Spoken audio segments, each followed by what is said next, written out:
Hello everyone and welcome back to another video from Crazy Gamer. In this video, I'm going to show you how to follow someone on the Oculus application. So let's get started right away. First of all, open up the MetaQuest Oculus app on your device.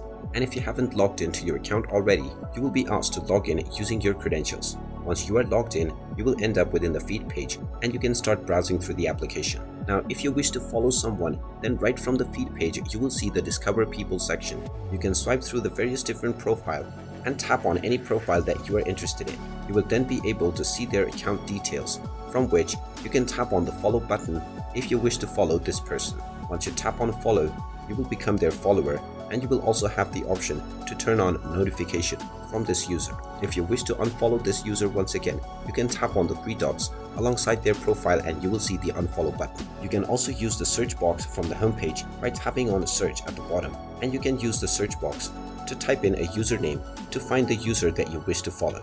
And there you have it. That is how easy it is to follow someone on the MetaQuest Oculus application. If you find this video helpful, make sure you hit that like button and subscribe to our channel if you haven't done so already. Also ring that notification bell to never miss another update from us.